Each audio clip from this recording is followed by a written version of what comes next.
हमारा मन इस दुनिया का सबसे पावरफुल हथियार है। हमारे जीवन के प्रत्येक घटना के साथ सिर्फ और सिर्फ हमारा मन जुड़ा होता है। इस दुनिया में जितने भी ज्ञानी हुए, जितने भी सक्सेसफुल लोग बने, सिर्फ और सिर्फ अपने मन की शक्ति के कारण ही बने। लेकिन हम में से बहुत से लोग क्यों इन शक्तियों को समझ नहीं पाते हैं? बुद्ध कहते हैं, हम भी इंसान हैं, आप भी इंसान हैं। हमारे अंदर, आपके अंदर, सबके अंदर समान शक्ति है। लेकिन क्यों हम उसे समझ नहीं पाते हैं? जो इन शक्तियों को समझ गया वह ज्ञानी बन गया। जो अपने मन की शक्तियों को संग्रह करना सीख लिया, उसके लिए उसका जीवन आसान हो जाता है। वह अपने जीवन में जो कुछ भी चाहता है उसे वह पा लेता है।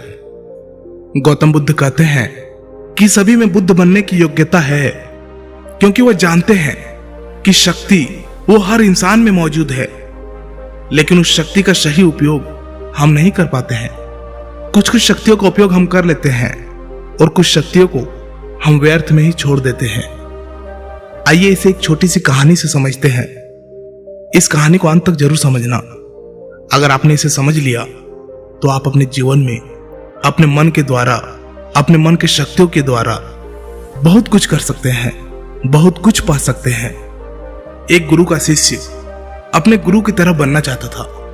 गुरु भी अपने उस शिष्य को अपने से महान बनना देखना चाहते थे, इसलिए उन्होंने हर तरह की शिक्षा उसे दी। लेकिन शिष्य को बहुत ही जल्द बहुत कुछ बनना था। शिष्य को हमेशा लगता था कि गुरु उसे सब कुछ नहीं बता रहे हैं, जिस कारण वो सफल नहीं हो पा रहा है। तब उसने सोचा, क्यों ना मैं गुरु का पीछा करूं। वो दिन भर क्या क्या करते हैं, क्यों ना मैं उन्हें देखूं। तब से वे छुप छुप कर गुरुदेव को देखने लगे। सुबह उठने से लेकर शाम तक गुरु क्या क्या करते थे, कहां जाते थे, कैसे ध्यान करते थे, कैसे भोजन करते थे, क्या बोलते थे, किस तरह चलते थे, ये सभी चीजें उनका शिष्य उसे छुप छुप कर देखने लगा। और वह भी वही सब कुछ करने लगा जो उसके गुरु दिनचर्या में करते थे। एक दिन गुरु ने सुबह देखा कि उनका शिष्य उनके साथ साथ चल रहा है। वह भी उस नदी में नहाया जहां पर गुरुदेव नहा रहे थे।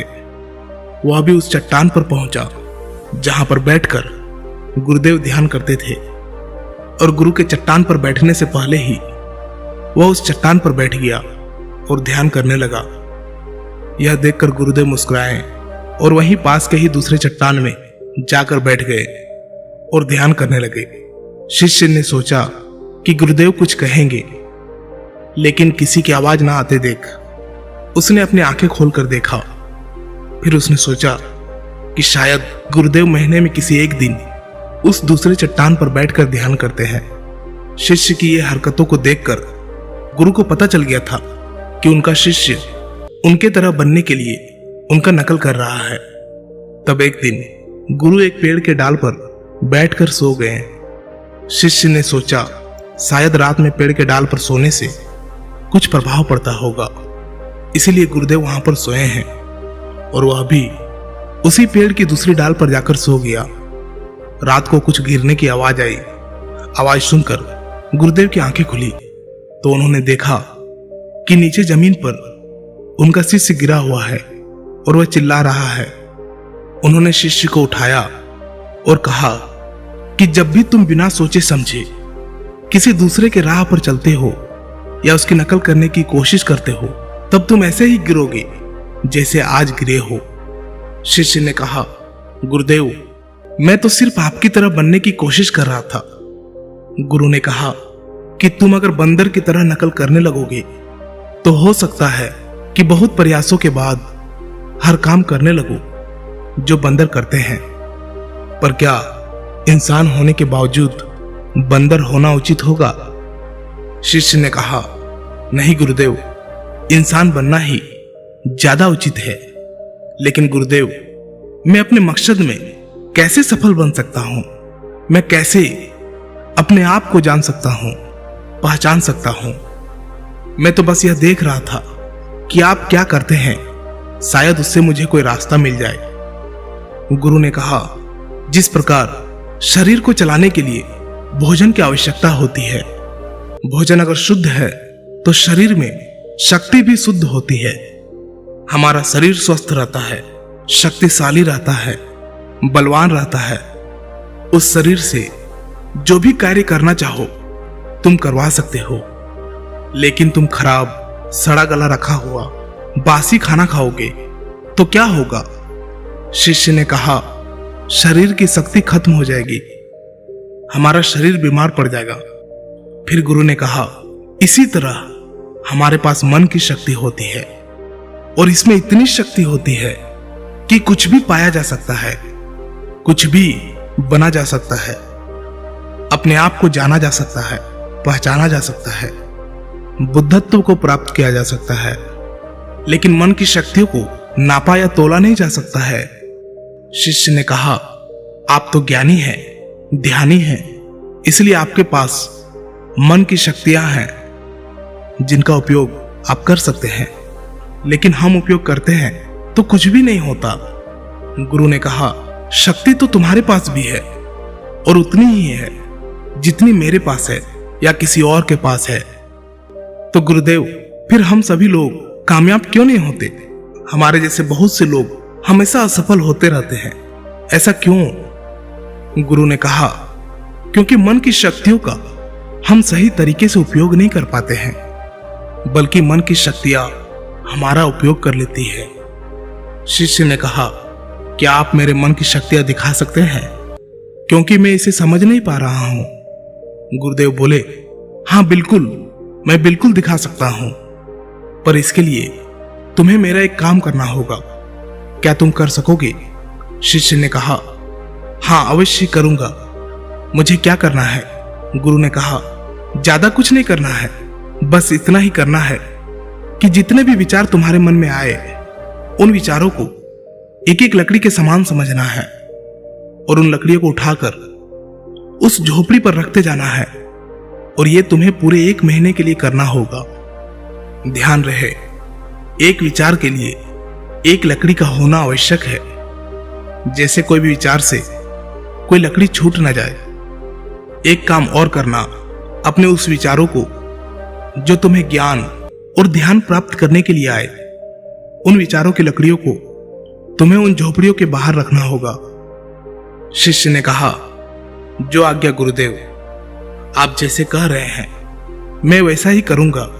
और शिष्य ने विचारों को देखना और उन विचारों से लकड़ियों को उठाकर झोपड़ी में रखना शुरू कर दिया। धीरे धीरे 1 महीना बीत गया और शिष्य पूरा 1 महीना बीतने के बाद शिष्य गुरु के पास गया और बोला, गुरुदेव, 1 महीना हो चुका है, जैसा आपने कहा था मैंने बिल्कुल वैसा ही किया है। अब आप मुझे मेरे मन की शक्तियों को दिखाएं। गुरु शिष्य के साथ उस झोपड़ी पर पहुंचे। गुरु ने देखा कि पूरी झोपड़ी छोटी छोटी लकड़ियों से भर गई है, यहां तक कि कुछ लकड़ियां बाहर भी गिरी हुई है। गुरु ने कहा, वह लकड़ियां कहां हैं जो तुम्हारे ज्ञान और ध्यान के विचारों की है? शिष्य ने बाहर पड़ी कुछ लकड़ियों को लाकर गुरुदेव को दिया और बोला, यह वही लकड़ियां है। गुरु ने उस लकड़ियों को गिनने के लिए कहा। जब शिष्य ने ज्ञान और ध्यान की लकड़ियों को गिना तो वो 26 लकड़ियां पाया। गुरु ने कहा, बस तुम्हें एक काम और करना है, यह काम बहुत छोटा सा है, क्या तुम कर सकोगे? शिष्य ने कहा, जी गुरुदेव, आप जो कहेंगे मैं जरूर करूंगा, बताइए मुझे क्या करना है। गुरु बोले, ये जो लकड़ियां तुमने इकट्ठे किए हैं इसे एक साथ बांधकर उस नदी में फेंक कर आओ। गुरु की ये बात सुनकर शिष्य घबरा गया और बोला, गुरुदेव, ये कैसे हो सकता है? इतने लकड़ियों का भार मैं कैसे उठा पाऊंगा? गुरु बोले, क्यों नहीं उठा पाओगे? जब इतने विचारों का भार तुम दिमाग में रखकर घूमते हो तो इन लकड़ियों को क्यों नहीं उठा सकते? शिष्य ने कहा, लेकिन गुरुदेव, विचारों में तो वजन नहीं होता। गुरु बोले, विचारों में भी वजन होता है। देखो, तुम्हारे बेकार के विचारों के नीचे तुम्हारे मकसद के विचार, ध्यान और ज्ञान के विचार कितने हैं? तुमने अपने मन की सारी शक्तियां इन बेकार के विचारों में लगा दी है। जो झोपड़ी में भरी पड़ी है और केवल 26 लकड़ियों के साथ ही तुम ध्यान और ज्ञान को पाना चाहते हो। शिष्य ने कहा, आप ठीक कह रहे हैं गुरुदेव, पर मैं अब क्या करूं? गुरु ने कहा, तुम अभी अपने ज्ञान और ध्यान की ओर बढ़ना चाहते हो और यही तुम्हारा लक्ष्य है, तो इन बेकार के विचारों को नदी में बहा दो। शिष्य ने कहा, लेकिन गुरुदेव, इतनी सारी लकड़ियों को मैं सर पर नहीं उठा पाऊंगा। गुरु ने मुस्कुराते हुए कहा, तो एक एक करके इसे फेंक दो। 1 महीने में, 2 महीने में, जितना भी समय लगे लगाओ, लेकिन अपने सर से, अपने मन से इन बेकार के विचारों को फेंक डालो। याद रहे, एक विचार छूटने पर नदी में सिर्फ एक ही लकड़ी फेंकना है। शिष्य ने जिन लकड़ियों को 1 महीना में इकट्ठा कर लिया था, उसे फेंकने में 3 साल लग गए। एक विचार छोड़ने पर वह एक लकड़ी नदी में फेंक देता। अब उसके पास केवल 26 लकड़ियां ही बची थी, जो उसके ध्यान और ज्ञान की थी। उसके पूरे मन की शक्ति ध्यान और ज्ञान पर लगी हुई थी। कोई भी बेकार के विचार उसके मन में नहीं था। एक दिन ध्यान करते हुए वह उठा और गुरुदेव के पास गया और कहा, गुरुदेव, ऐसा लगता है कि मैं कहीं अटक गया हूं और मैं आगे नहीं जा पा रहा हूं। गुरु ने कहा, उन 26 लकड़ियों को छोड़ने का समय हो गया है, छोड़ दो उन्हें। शिष्य ने उन 26 लकड़ियों को छोड़ने में 1 साल लगा दिया और जब उसने आखिरी लकड़ी को नदी में डाला, तब वो वही नदी के किनारे बैठ गया और बैठा ही रहा। गुरु ने अपने शिष्य को नदी के किनारे ढूंढते हुए वहां पहुंचे। गुरु शिष्य को देखकर वह जान गए कि वह संपूर्ण शक्ति में खेल रहा है। शिष्य ने गुरु की ओर देखा और दोनों ही एक दूसरे की ओर देखते हुए बिना कुछ कहे वापस चले गए। हमें भी अपने जीवन में मन की शक्तियों का उपयोग करना सीखना चाहिए। अगर हमने ऐसा कर लिया तो हम जीवन में वो सभी असंभव काम, जो कुछ भी हम पाना चाहते हैं, हम उसे पा सकते हैं। हमारी शक्ति हजारों लाखों विचारों के रूप में हमारे मन में बिखरी पड़ी है। इसमें कुछ अच्छे विचार भी है, कुछ बुरे विचार भी है। बस हमें अपने अच्छे विचारों को पकड़ना है। अगर हम अच्छे विचारों को नहीं पकड़ेंगे तो बुरे विचार तुरंत ही हमारे पर असर डालने लगेगा और हम नकारात्मकता की ओर, नेगेटिव एनवायरनमेंट की ओर बढ़ते चले जाएंगे। इसीलिए भगवान बुद्ध बोलते हैं कि जब भी आपके मन में अच्छे विचार आए, उसे तुरंत पकड़े, उन विचारों पर तुरंत काम करना प्रारंभ कर दे। मन की शक्तियों का उपयोग करना बहुत ही सरल है। बस आपको उतना ही करना है जो आपको सबसे ज्यादा सटीक लगे। लेकिन हम एक काम के साथ हजारों कामों को करने लगते हैं और उसी में हम डिस्ट्रैक्ट भी हो जाते हैं, हम विचलित भी हो जाते हैं और इस वजह से हमारे मन की सारी शक्तियां बिखर जाती है। इसीलिए आप किस काम के लिए बने हैं उसे समझे। भगवान आपको जिस काम के लिए बनाया है, वैसे विचार आपके मन में बार बार आएंगे। बस जरूरत है आपको उसे पकड़ने की, आपको उसे समझने की, उसे सही दिशा निर्देश देने की। दोस्तों, इस कहानी से आपने क्या समझा? अपने विचारों को, अपनी भावनाओं को एक कमेंट के माध्यम से जरूर बताएं।